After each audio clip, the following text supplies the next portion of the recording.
Thanks, Afifa. Once again, I am super excited to meet you all and thank you for joining to this presentation. So my name is Andreea Turcu and I am the head of global training at H2O AI.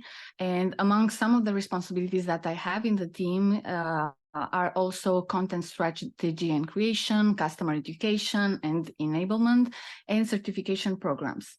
And just please allow me to share the screen because today I have a subject that is going to be extremely interesting, at least for me, and I'm sure for you too, since you are here. And you are going to learn a lot of stuff about how to prepare your data for LLM cases. So let me just share my screen right now.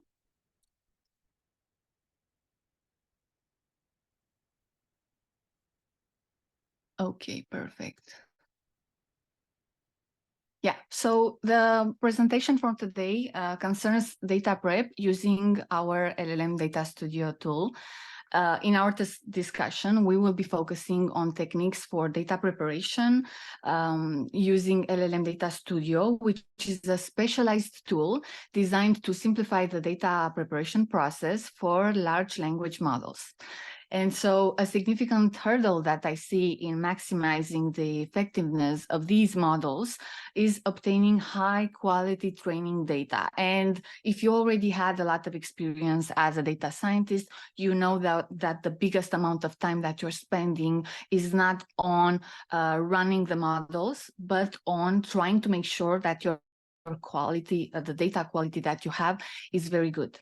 So you will see that LLM DataStudio tackles this challenge by providing a user-friendly interface, making essential data preparation tasks more accessible for all users. So in today's presentation, I have around 5 chapters. There are some quizzes through the presentation so that I make sure that you are following along and you are understanding the concepts that I'm presenting. At the end of the presentation, there will be a Q&A session, so feel free to write, as Afifa said, the questions in the Q&A section, and I'll make sure to address them after the presentation. And so I'll be focusing on explaining just a bit what large language models are, what are the building steps of LLMs in general, why data cleaning is important when talking about LLM projects, what is LLM DataStudio and how can you use it? So starting with the first slide, let me actually explain a bit the topic of LLMs. And here I'm starting with a definition. Large language models are sophisticated artificial intelligence models specifically designed to understand and generate human-like language on an extensive scale. So we are talking here about all sorts of data that are at the end of the day of textual type. And these models leverage sophisticated deep learning algorithms usually, which is a subset of artificial intelligence that mimics the neural networks in the human brain. So this allows LLMs to discern intricate patterns and relationships within language data. And so at the core of their functionality, LLMs excel in natural language processing, or NLP. You might have already heard about this. This is a field that is dedicated to enabling machines to understand, interpret, and respond to human language in a way that feels natural and contextually relevant. So the applications of LLMs span across a wide array of domains because they are extremely versatile and they are very impactful in our world. And as you have seen in the last couple of months, there is actually an entire revolution happening around LLMs. So we have applications such as chatbots, translation services that are getting better and better with the utilization of LLMs, content creation and content generation of textual type, information extraction, summarization, all sorts of applications that are right now being designed and already are designed in some of the big tools that we have out there to improve our lives and to make it even more efficient. And so by saying that, I want to put an emphasis on the idea of training patterns and parameters with respect to LLMs, because as compared to other machine learning models, other models, large language models are a specific kind of model, which is crafted to understand and produce human-like language, as I said before. So think of them as exceptionally intelligent computer programs that have undergone training on an immense corpus of textual data. So we have a lot of data. We give these models a lot of books, articles, texts from websites, and wherever we might find this information. And this is going to help the models acquire intricate understanding of words and sentences and patterns from these words and sentences and their meanings. So the pattern part is extremely important. And that's why actually these models excel as replicating a bit the behavior of human through textual means. The term large in large language models is applied to these models due to their high amount of number of parameters, facilitating their ability to understand and generate language resembling human expression. And when I'm talking about parameters, and you have it in the title here, in the context of large language models, parameters refer to those internal variables or weights, as we call them, that the model learns from during the training process. So these parameters are tuned and adjusted based on the patterns and the information that is present in this big amount of text data. And so the more we have, well, the better our model is going to be, but at a cost, because the more parameters we have, well, the bigger our model is going to be. And so it will take even more time for it to be trained on this data. So a large number of parameters means a more resource-intensive model in terms of computation and memory requirements. And I'm presenting this information, you might already know them, but I think they are crucial for also understanding why it's such a big difficulty sometimes to collect data that is of a good quality when talking about these amounts of data, because the data is usually not structured, meaning we don't have tables and columns within a nice structured manner, such as Excel spreadsheets or CSV the majority of the time. We have articles that are not very structured, and sometimes it's very difficult to structure this information. So that's why data prep for me, in the case of LLMs, is so important. Let's discuss a bit more about generative AI here, because I think you already heard the terms LLMs and generative AI are used in the media a lot, but they refer to different concepts in the field of artificial intelligence.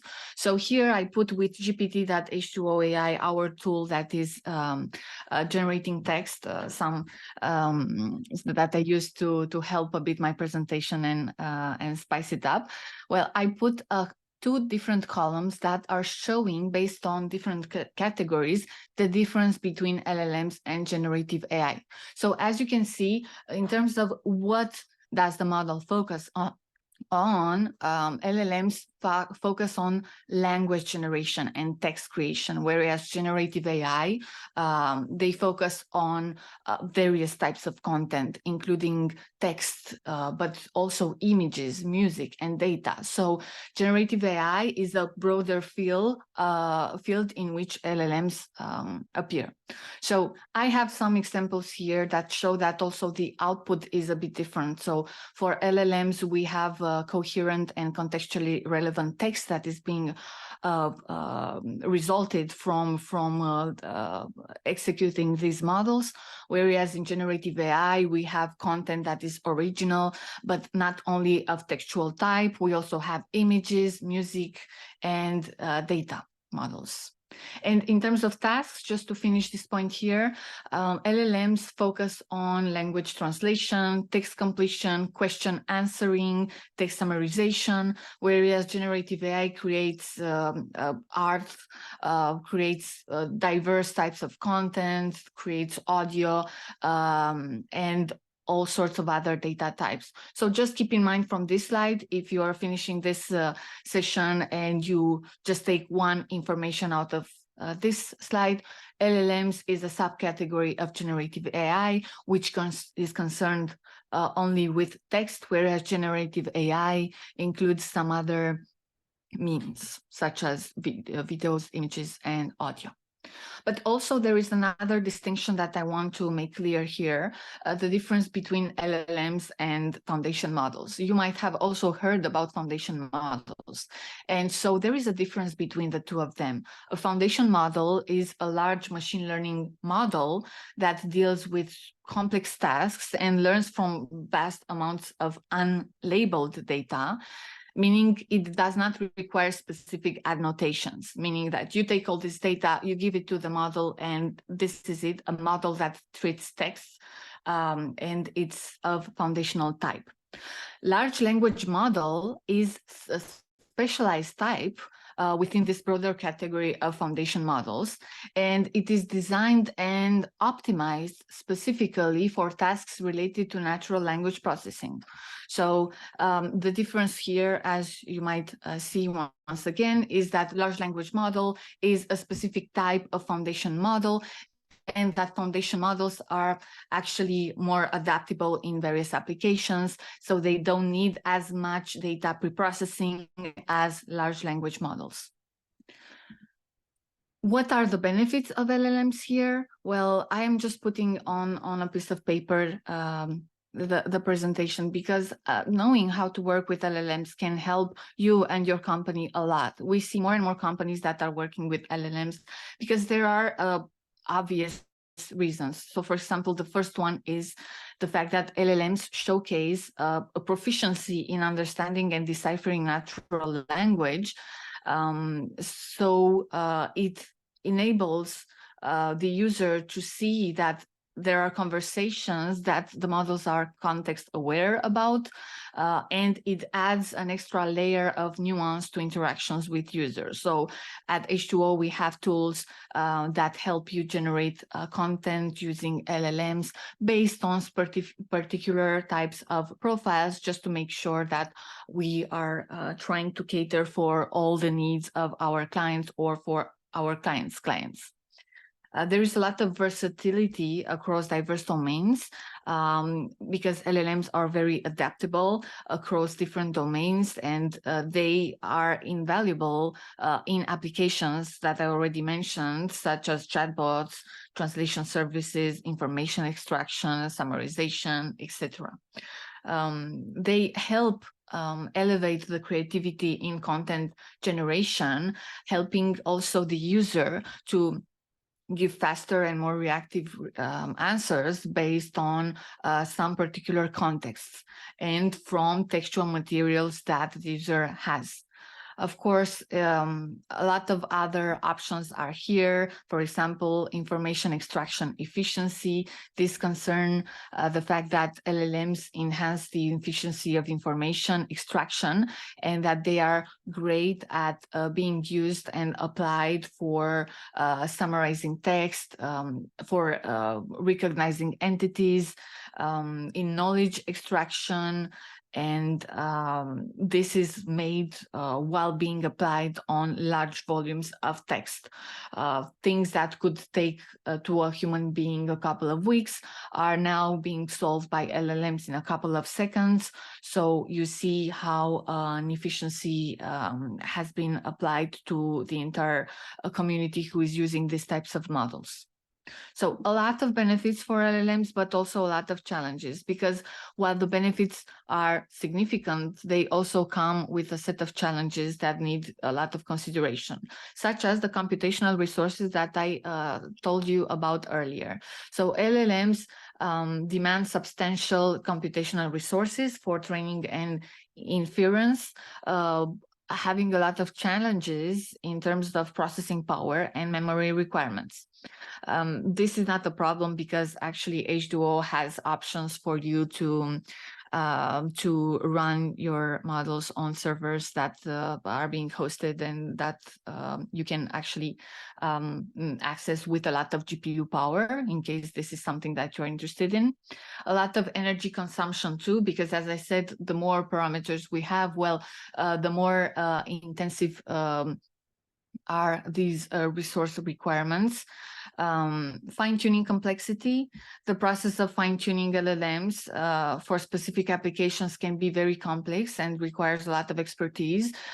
Sometimes this limits the widespread adoption in certain contexts. So we are creating a lot of tools that are helping individuals, even without an extensive knowledge of LLMs, to be able to have user-friendly interfaces and actually to be able to use these tools without getting concerned with all this fine-tuning complexity. Data privacy concerns is also something extremely important to take a look at and to make sure that our data is safe. LLMs trained on massive data sets may memorize or reproduce sensitive information, raising concerns about data privacy and security. That's why we have options where you can pick safely to store your data in a place of your choice, on-prem or in cloud.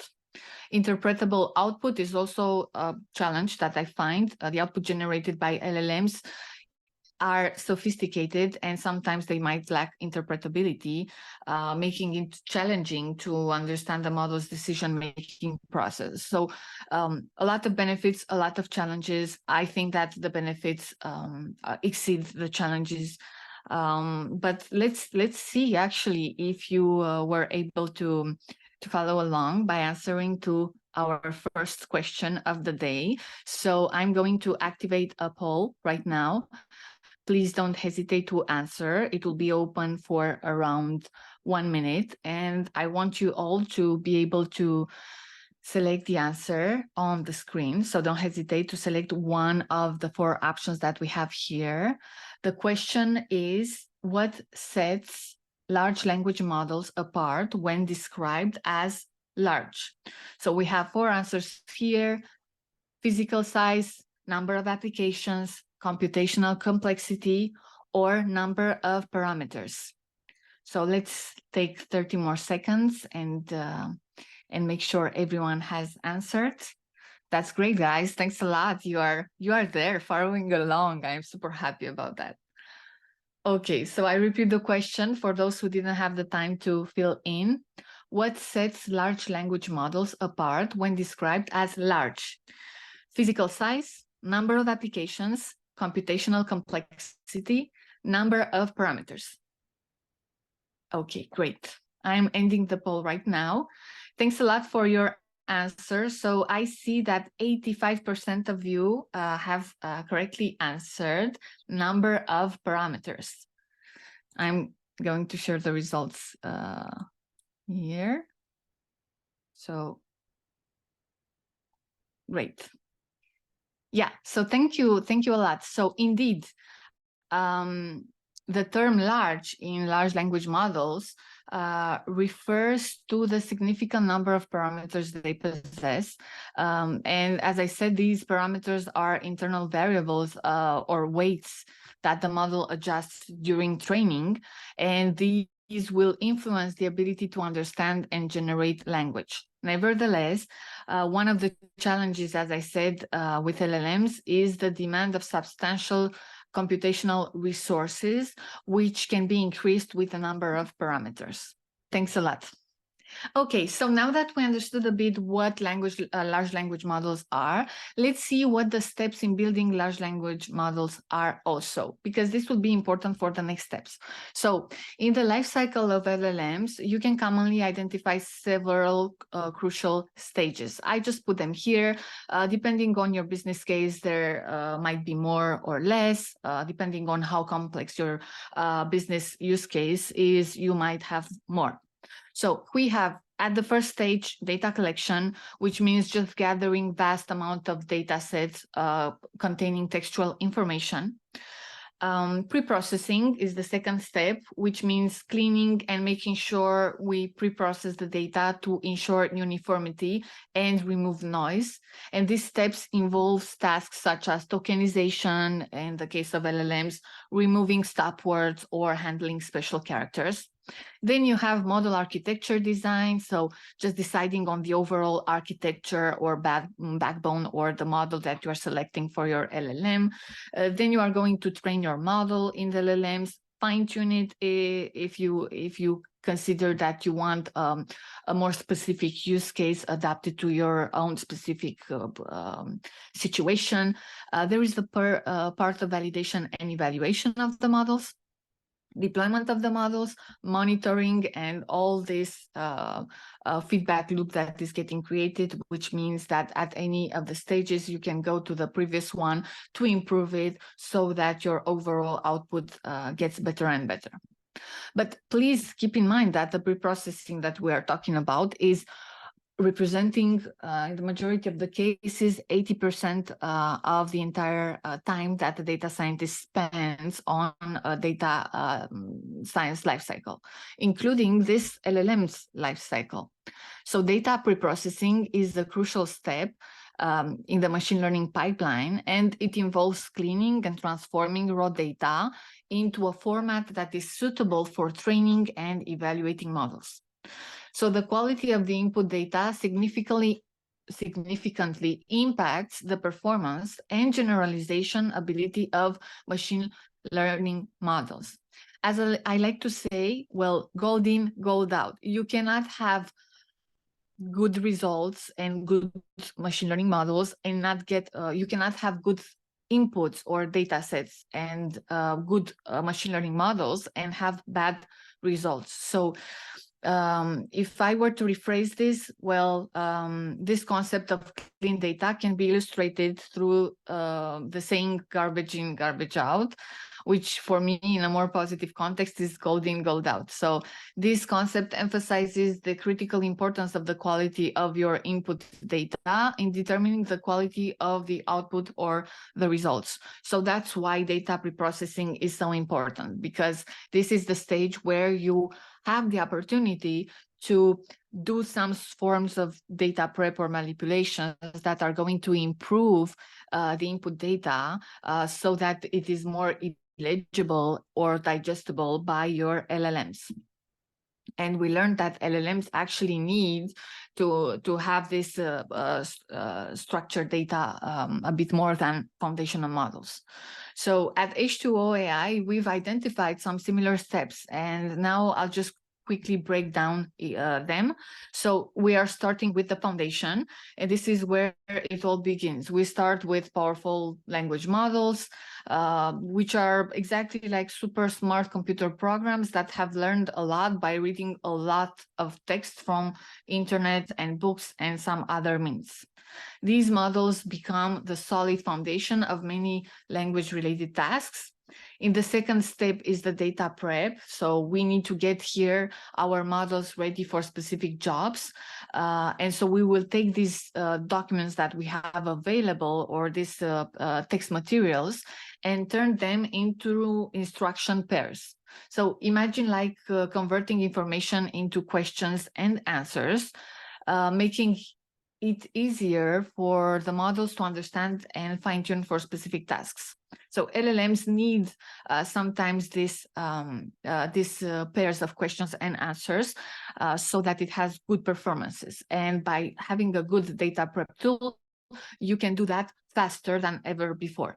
Then we have fine-tuning, where you give the model a bit more data that helps it specialize in its training even more. We have an evaluation step where we check and compare the models and make sure they perform at their best.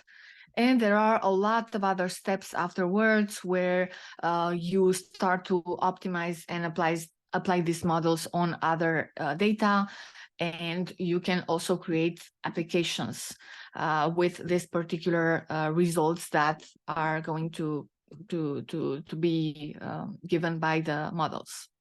But please keep in mind this idea of gold in, gold out. So when you feed high quality, accurate, and well-organized data into a system, it's like providing valuable gold as input. Clean data is free from errors, from inconsistencies, and from irrelevant information. It is structured and formatted in a way that is suitable for the specific task or analysis at hand. And on the other hand, when you are going to provide clean data, as I said, the idea of gold out is also important, because just as using pure gold as raw material can result in valuable and high quality products, well, clean data as input, it leads to accurate, reliable output finally, or meaningful outcomes in this case. So I hope I made my case clear why clean data is important. So let's go a bit more into this idea using LLMs. So there are a lot of benefits of having data clean, and I think I presented some of them, but also please keep in mind that cleaner data enhances the effectiveness of the language model training. This is proven over and over again. It helps remove noise and outliers, so it minimizes biases, promotes fair and unbiased learning. It is consistent and coherent. It helps develop models that can generalize well to diverse inputs.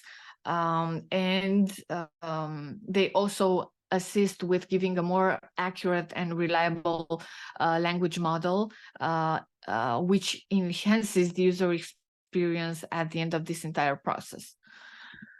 And so when preparing the data for large language models, there are several aspects that need to be taken into consideration during the data cleaning and preparation process.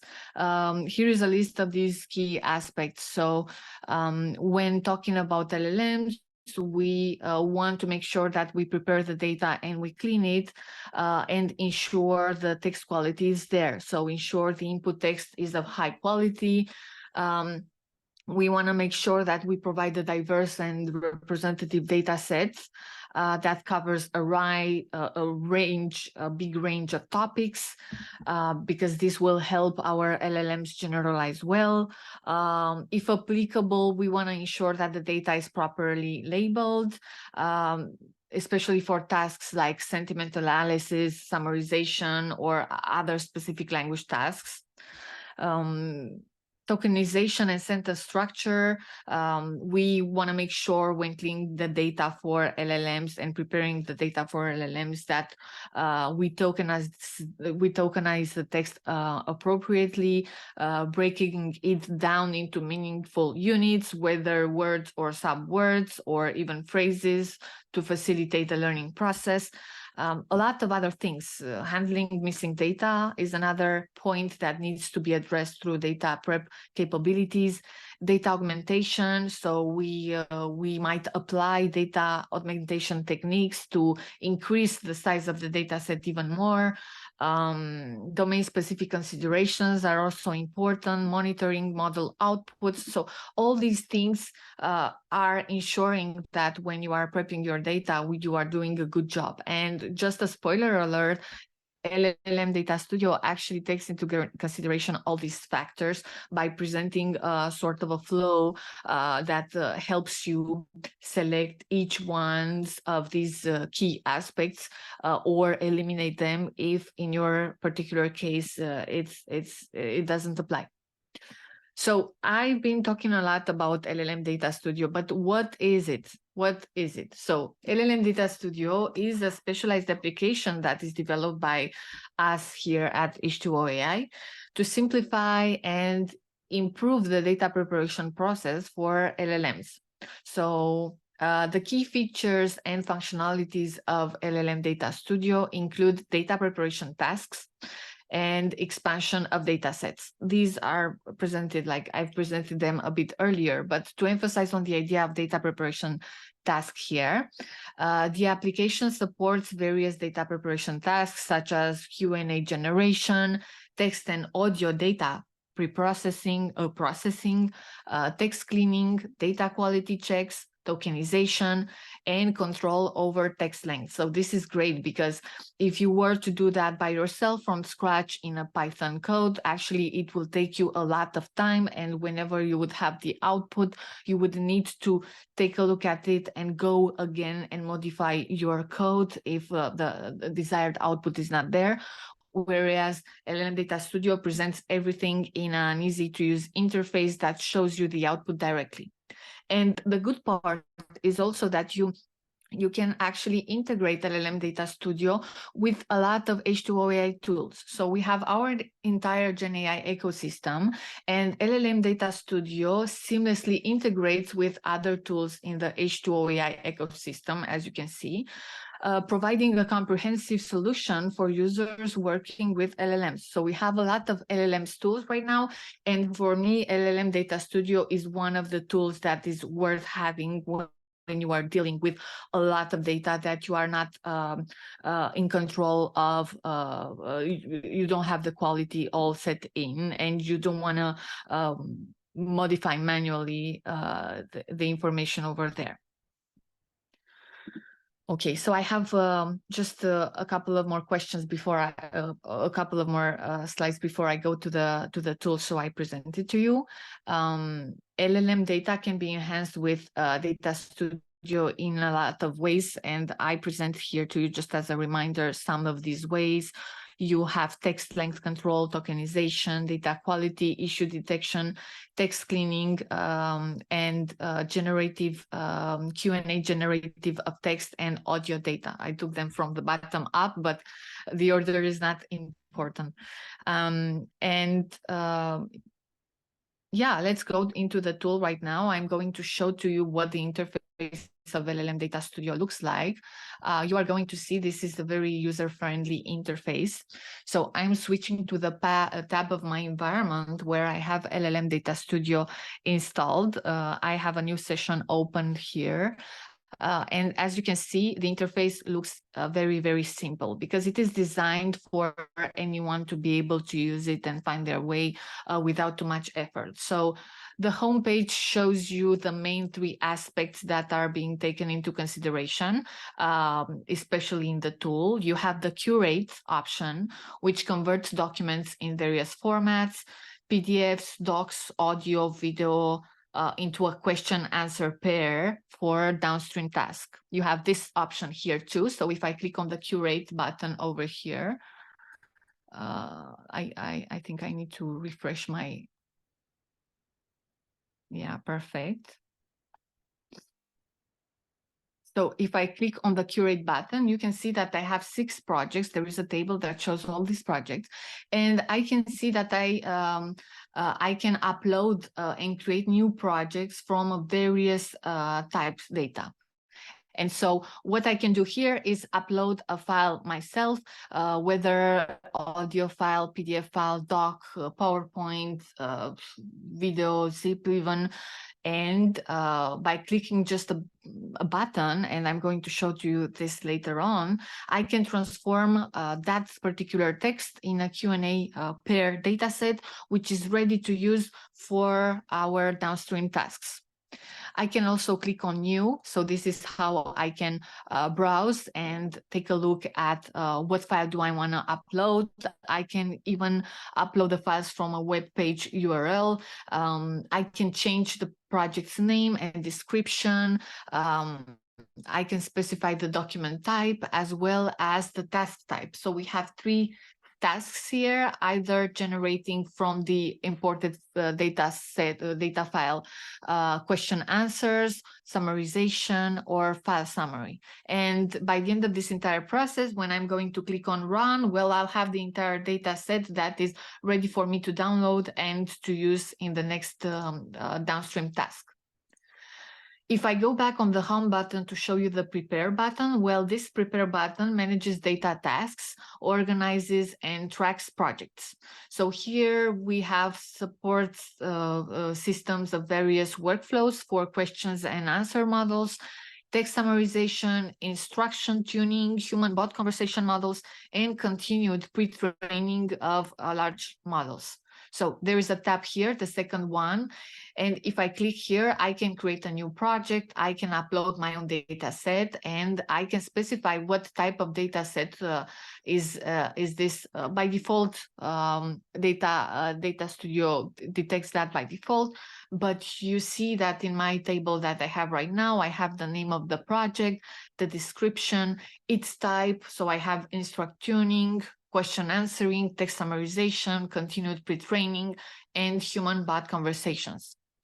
I see for each line in part how many data sets are there, what is the status, did I complete the upload or not, and what was this data set or project created. So a lot of great stuff. But before diving deeper into the prepare part, I'm going to click on the augment, which is the third key point of LLM DataStudio. And here you have the possibility to add user data to external and reinforcement learning for human feedback datasets to enrich and make them bias-free. So here you have the possibility to add data, and if I click inside it, I'm going to see what it looks like. So let's say that I have a project in the prepare tab that I want to enrich even more with information. So I have the possibility to enrich that data set from the augment tab. And what's great about this tab is also that you have a preview and you are able to take a look at the data set and see the columns. In this case, because it's a question answer pair, you have the possibility to see the column question, answer, and context. So a lot of great stuff here. And additionally, you have more information where we explain to you what each component is about. We explain what the supported workflows are, what the key functionalities of LLM DataStudio is. And of course, by clicking on the documentation, you have additional links to our documentation that takes this even deeper. There is a help guide tab that shows you that LLM DataStudio offers API to work directly from Python if you're interested. So please be aware of the fact that if you're a beginner, well, that's great. You can use the interface completely from the beginning up to the end of the entire data preparation process. But if you are more experienced and are interested in using Python API capabilities, you can definitely do that. And the last tab here is the importance tab, which actually shows you what I tried to explain, but in shorter terms from my side, actually. It shows why clean data is important for NLP downstream tasks and explains the difference between good data and bad data in terms of impact to the NLP tasks. And so if you are going to have access to this, be aware of the fact that you have additional information and that you can definitely take a closer look to the entire documentation. So I'm going back right now because I think it's time for a second quiz. So hoping that you're still with me here, I'm going to launch the second question poll right now. So the question is, and let's take 1 minute to answer to this. I encourage you to answer to this. How does H2O LLM DataStudio make its functionalities accessible to users? So this is the question. How does H2O LLM DataStudio make its functionalities accessible to users? And there are 4 questions. Just answer one, please. First, for answers. The first one is by providing only a Python API. The second one is by offering a no-code web interface and a Python API, by requiring extensive coding expertise, or by limiting access to experienced developers. So which one of these questions is the right, which one of these answers is the right one? You have 10 more seconds to answer, so please hurry up so that we can have a dynamic webinar right here. Great, a lot of answers are coming in still. Awesome. I am super impressed to see that 100% of among all the answers is the correct one answered. So I'm going to end the poll. Thank you so much for answering once again. Congrats, everyone. So I'm sharing the results. As you can see, people have answered the correct one. So congrats for that. So indeed, H2O LLM DataStudio is designed to be a user-friendly and accessible interface to both experienced developers and those with limited coding expertise by providing both a no-code web interface and the Python API. So you have correctly answered by offering a no-code web interface and the Python API. That's awesome.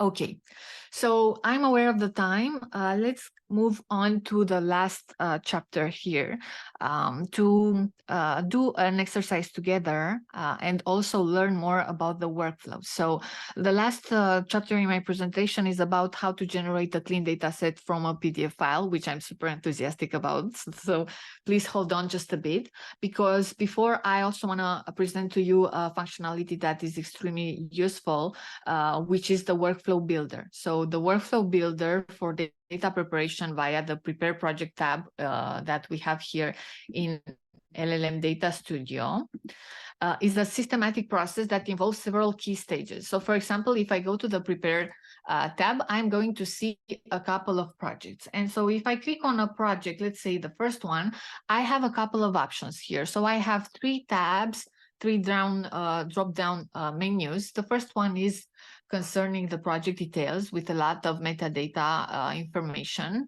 The second one is whether or not I want to add new data sets to the existing data set. And the third one is regarding configuring the data set. So I have here a privacy data set and I can preview it. So for example, if I click on this button, I'm able to see what it looks like. So it's a data set with 905 rows or individual observations with 3 columns, context, question, and answer.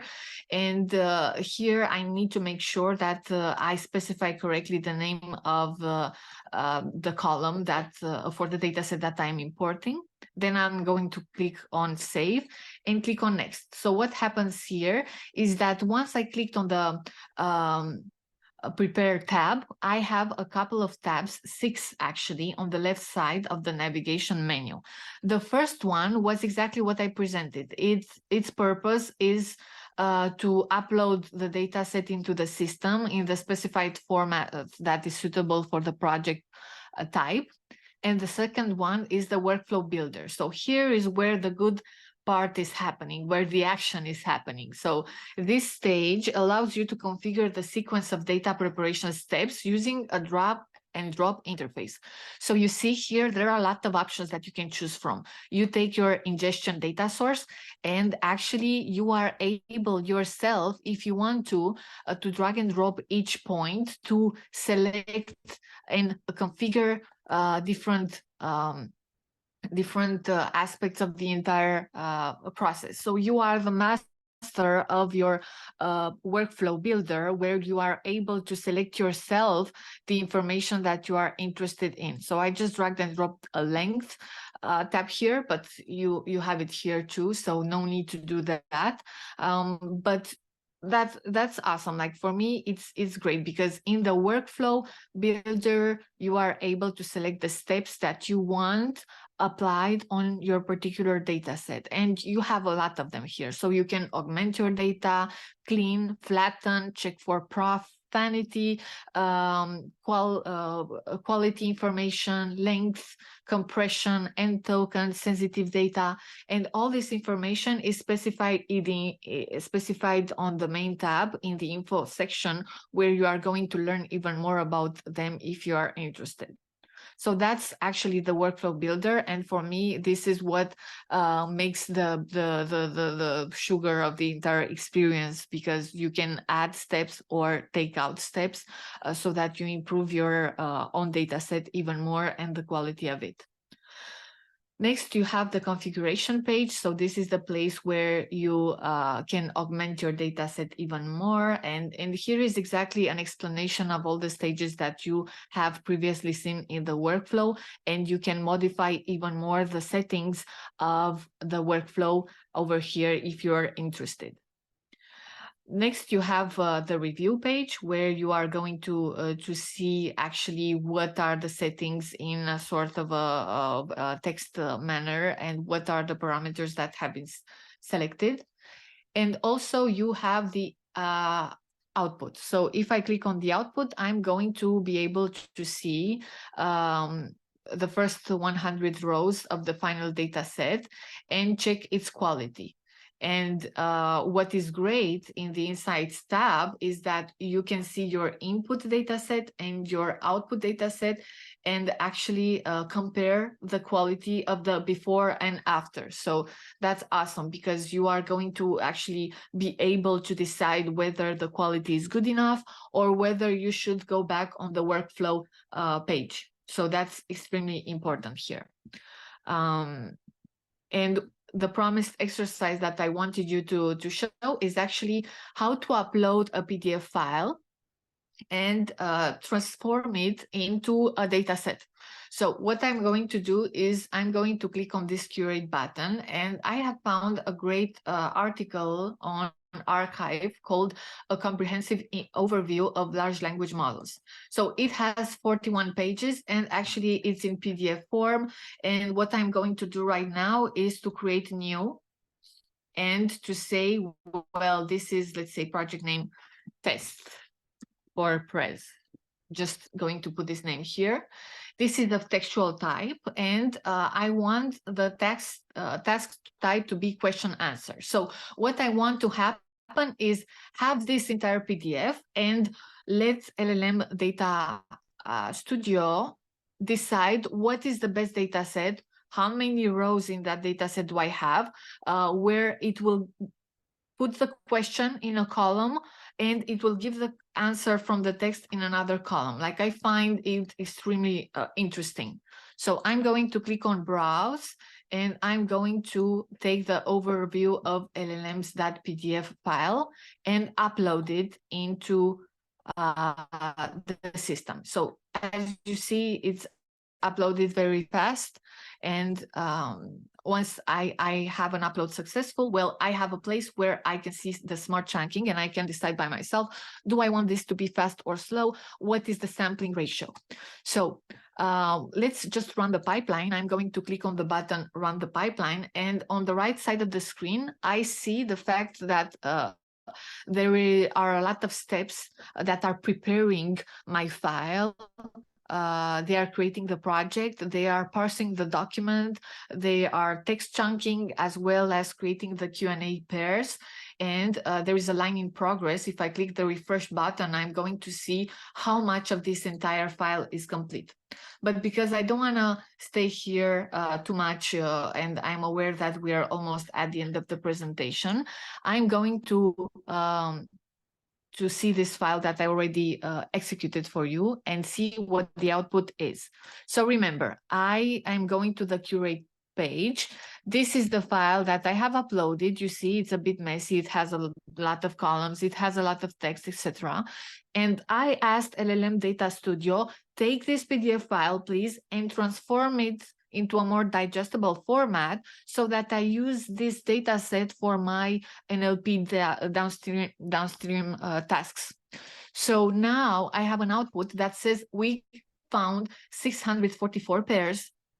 And I can take a look at what the data set looks like. So I have a couple of columns here. The first one is the instruction column, and the second one, the response. What's awesome is that also I have a relevance column that shows the percentage at which LLM DataStudio considers it did a good job for each individual row, and the file name. So just as an example, what is the main focus of the article, A Comprehensive Overview of Large Language Models?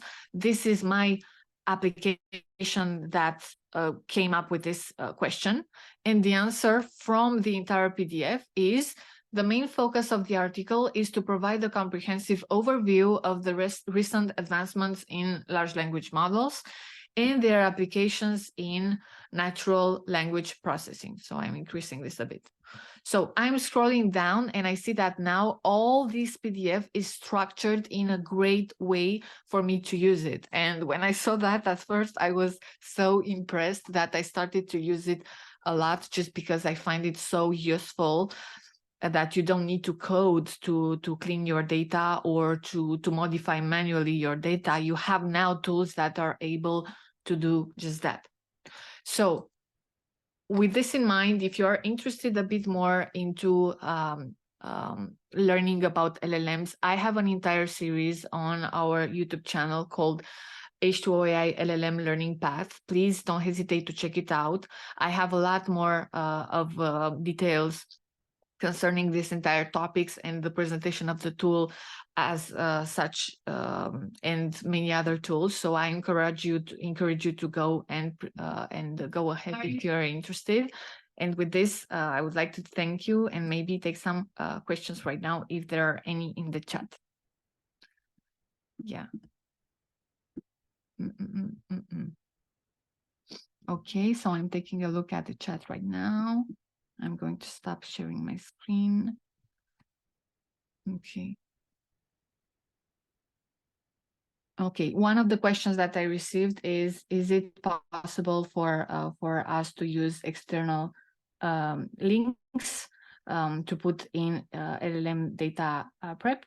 So that's a question that I received on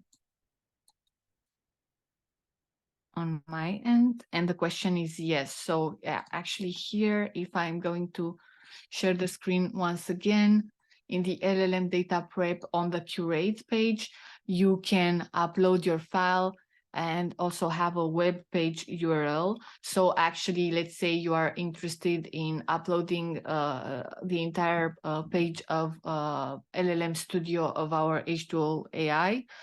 You can definitely copy paste it and click on run. So that you actually get the output of what that information is about. You can generate your file in question answer types, and you can also generate your file in summarization, nice summarization of the entire web page. And a last question here. How do I get access to the Data Studio? So that's a great question. We have an entire Gen AI ecosystem. Some of the tools that we have are open source. So I encourage you to use H2O GPT if you are interested in just learning more about the entire ecosystem and some of the tools that we have. For LLM Data Studio, well, actually, you can have a free trial. So please don't hesitate to check the website for more information. Thank you. All right, thank you so much, everyone, for your time. We look forward to seeing you in our next webinar very soon, and we'll be sending you a recording of this. So keep an eye out. Thank you so much, everyone. Thanks a lot. Have a nice day. Thanks for joining.